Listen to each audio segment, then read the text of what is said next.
Hello toppers, उम्मीद है कि आप सब ठीक होंगे। आज मैं आपको समझाने वाली हूँ केमिकल बॉन्ड्स के बारे में कि ये बनते कैसे है, उसके एग्जाम्पल के साथ, ताकि आपको अच्छी तरह पता हो, क्योंकि ये कॉन्सेप्ट केमिस्ट्री में बेस होता है। तो चलिए देखते हैं ये हर एक बॉन्ड होता क्या है। हमारे पास केमिकल बॉन्ड्स होता है आयोनिक, कोवेलेंट, मेटेलिक और हाइड्रोजन बॉन्ड। ठीक हो गया।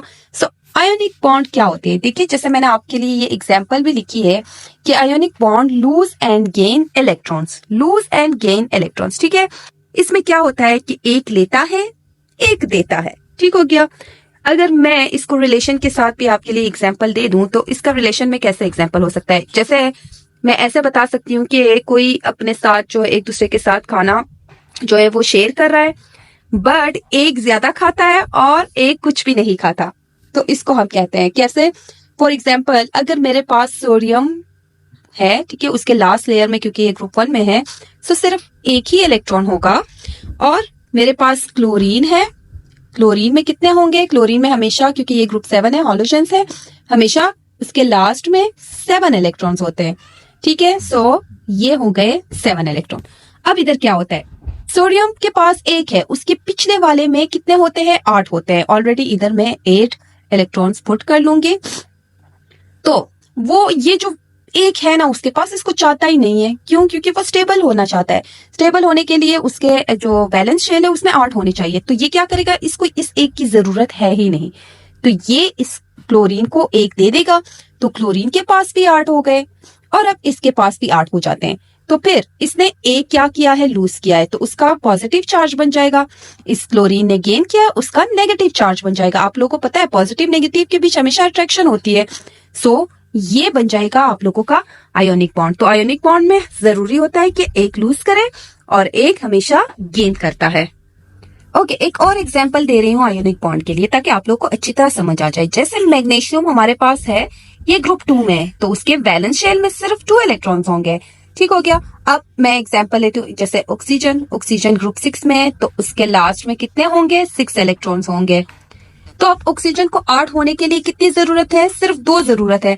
तो वो 2 किससे ले सकता है? मैग्नीशियम से। सो मैग्नीशियम ये अपने 2 लूज करके ऑक्सीजन को दे देगा। सो उसके पिछले वाले लेयर जो है उसमें 8 होंगे, तो वो जो एक्स्ट्रा लेयर है उसको नहीं चाहिए, वो हटा देगा।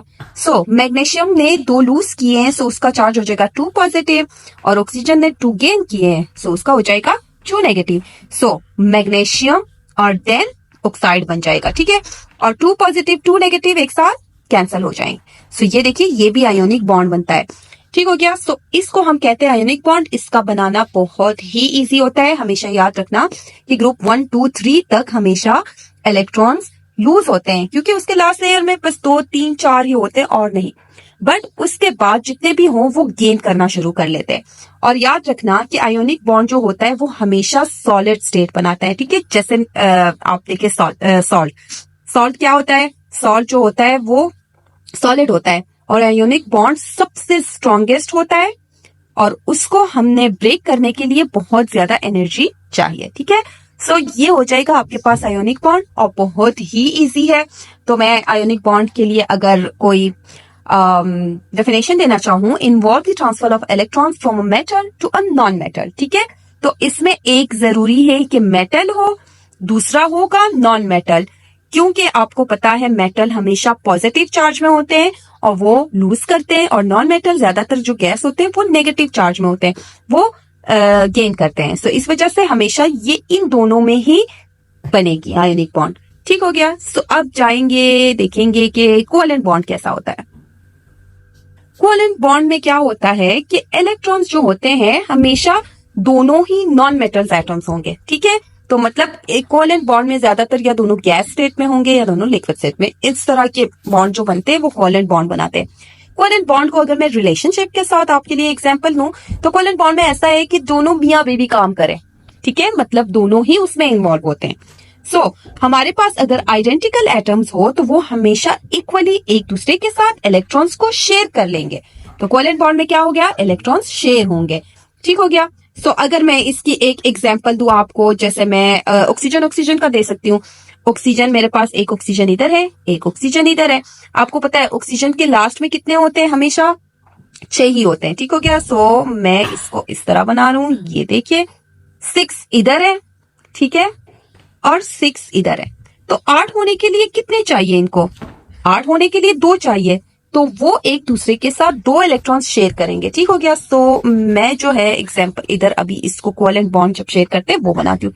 जैसे ये इधर ये 2 इलेक्ट्रॉन्स इधर शेयर करेंगे और बाकी जो है 4 जो है इधर 6 एंड ये हो गई ये 6 एंड 8 इधर और 1 2 3 4 5 6 7 8। देखिए तो बीच में ये वाले जो 2 इलेक्ट्रॉन एक दूसरे के साथ शेयर कर रहे हैं ये ही होता है कोवेलेंट बॉन्ड। इसको कहते हैं हम कोवेलेंट बॉन्ड। कोवेलेंट बॉन्ड की भी टाइप्स होते हैं। ठीक है, कोवेलेंट बॉन्ड में डबल बॉन्ड, ट्रिपल बॉन्ड और सिंगल बॉन्ड भी होता है। तो जैसे अगर मैं एक एग्जांपल दूं वाटर में भी क्योंकि कोवेलेंट बॉन्ड होता है, मेरे पास इधर ऑक्सीजन होगा, इधर हाइड्रोजन होगा। ठीक है, सो मेरे पास आपको पता है ऑक्सीजन में कितने हैं? 6 होते हैं, तो हाइड्रोजन के सिर्फ 2 होते हैं, तो वो जो 2 होते हैं वो एक साथ इधर शेयर कर लेंगे। ये 2 बीच में देखिए कोवेलेंट बॉन्ड बना रहे हैं और ये सिंगल बॉन्ड होती है और सिंगल बॉन्ड को हम एक लाइन के साथ दिखाते हैं। अगर मैंने डबल बॉन्ड बनानी हो जैसे डाइऑक्साइड कार्बन में, ये कार्बन है बीच में और इधर आसपास ऑक्सीजन है। कार्बन में क्या होता है कि सिर्फ 4 ही इलेक्ट्रॉन्स होते हैं लास्ट लेयर में। ऑक्सीजन में कितने होते हैं? 6 होते हैं। ठीक है, सो मैं इधर सही बना दूं 4 6 और इधर 1 2 3 4 5 6। ओके, 6 इधर बनेंगे। सो कोवेलेंट बॉन्ड में क्या होगा? कार्बन को कितने चाहिए? देखिए कार्बन 4 है तो 4 और चाहिए, तो ये क्या होगा? ये देखिए ये 2 इधर से और 2 इधर से, मतलब 4 4 जो है ऑक्सीजन से ले लेंगे और एक साथ शेयर कर लेंगे। सो अगर मैंने इसको लाइन के साथ दिखाने हो तो ये डबल बॉन्ड हम इस तरह दिखाते हैं, ये ऑक्सीजन और इधर भी ऑक्सीजन। हर एक लाइन 2 इलेक्ट्रॉन्स को दिखाता है, तो मतलब डबल बॉन्ड में 4 इलेक्ट्रॉन्स शेयर हो रहे हैं, ये हो जाएगा डबल बॉन्ड। ट्रिपल बॉन्ड जैसे नाइट्रोजन, ठीक है, नाइट्रोजन जो होता है उसके लास्ट लेयर में कितने होंगे? आई थिंक 2 5 होते हैं। ठीक हो गया, ग्रुप 5 में। सो नाइट्रोजन, ठीक है, सो नाइट्रोजन एक साथ 6 इलेक्ट्रॉन्स शेयर करते हैं। ओके, ये हो जाएंगे 6 7 8। ओके, और मैं ये जो है हर एक लाइन के साथ दिखा दूंगी। तो ये देखिए नाइट्रोजन के बीच पे ट्रिपल बॉन्ड बन गई। तो कोवेलेंट बॉन्ड का मतलब क्या होता है? मतलब शेयर करना। So involve the sharing of electrons between 2 non metal atoms. ठीक है, क्योंकि मेटल और नॉन मेटल आयोनिक बॉन्ड बनाते हैं, तो दोनों ही नॉन मेटल होनी चाहिए, तो तभी हमारे पास कोवेलेंट बॉन्ड बनता है। और उसके बाद क्या है कि the shared electrons are attract to the nuclei of both atoms. ठीक है, तो वो जो शेयर इलेक्ट्रॉन्स है वो दोनों की न्यूक्लिया की तरफ ही एक जैसे अट्रैक्ट हो रहे हैं। और हमारे पास जब आइडेंटिकल एटम होंगे तो इलेक्ट्रॉन्स इक्वली शेयर होंगे, इसको हम कहते हैं pure covalent bond. Covalent bonds polar भी हो सकते हैं। पोलर क्यों? क्योंकि हो सकता है कि हमारे पास जैसे कार्बन और हाइड्रोजन, ठीक है, तो एक एटम जो होता है वो ज्यादा इलेक्ट्रोनेगेटिव होता है। ठीक है, फॉर एग्जाम्पल मेरे पास इधर कार्बन ज्यादा हाइड्रोजन से इलेक्ट्रोनेगेटिव है, तो ज्यादातर ये नेगेटिव बनेगा और ये पॉजिटिव, मतलब ये ज्यादा अपने तरफ इलेक्ट्रॉन्स को खींचेगा। सो ये देखिए इधर पॉजिटिव नेगेटिव बन जाएंगे। सो इसको हम पोलर कोवेलेंट बॉन्ड कहते हैं। ये हो जाएगा हमारे पास पोलर कोवेलेंट बॉन्ड, इसको हम ऐसे कहते हैं। तो अब नेक्स्ट बॉन्ड होगा, नेक्स्ट बॉन्ड हमारे पास है मेटालिक बॉन्ड। दूसरी बॉन्ड क्या है? हाइड्रोजन बॉन्ड है। ठीक है, इस पे हाइड्रोजन एटम ऑलरेडी बॉन्डेड होता है एक इलेक्ट्रोनेगेटिव एटम के साथ। ठीक है, बट ये हाइड्रोजन बॉन्ड किस में इन्वॉल्व होगा? ये हाइड्रोजन बॉन्ड हाइड्रोजन एटम जो एक पोलर मोलिक्यूल में होगा। अभी मैं इसकी एग्जांपल देती हूँ तो आपको ज्यादा अच्छी तरह समझ आ जाएगा। जैसे फॉर एग्जांपल अब मेरे पास देखिए इधर वाटर है। ठीक है, सो ये वाटर का मोलिक्यूल है और एक मोलिक्यूल इधर है वाटर का। ठीक है, ये दोनों मॉलिक्यूल है। अब ये देखिए ये हाइड्रोजन पॉजिटिव है, ये नेगेटिव है। सो दोनों मॉलिक्यूल के बीच भी एक टाइप की बॉन्ड बन रही है। ये देखिए इसको हम बोलते हैं हाइड्रोजन बॉन्ड। वो हाइड्रोजन जो ऑलरेडी बॉन्डेड है, देखो इधर ऑलरेडी बॉन्डेड था, बट वो दूसरे मॉलिक्यूल के एटम्स के साथ भी वो इन्वॉल्व है, उसके साथ भी कुछ बॉन्ड बना रहा है। और हाइड्रोजन एटम बॉन्ड जो होता है वो वीक बॉन्ड भी होता है। ठीक है, सो अब ये देखिए इसमें क्या हो जाएगा, ये क्योंकि पार्शियली जो है पॉजिटिव है, पार्शियली नेगेटिव है, तो इन दोनों के बीच हमारे पास क्या बन जाएगा? बॉन्ड बन जाएगा। जैसे इधर भी मैं कह सकती हूँ कि ये पार्शियली पॉजिटिव है और ये भी जो है ये पार्शियली नेगेटिव है। ये ऑक्सीजन की बात कर रही हूँ, इधर भी पार्शियली पॉजिटिव है। ये पॉजिटिव जो है इधर इसके साथ भी बॉन्ड बना सकता है क्योंकि ये नेगेटिव है और ये पॉजिटिव है। दूसरे मॉलिक्यूल के साथ बॉन्ड बनाएगा, तो इसको हम बोलते हैं हाइड्रोजन बॉन्ड।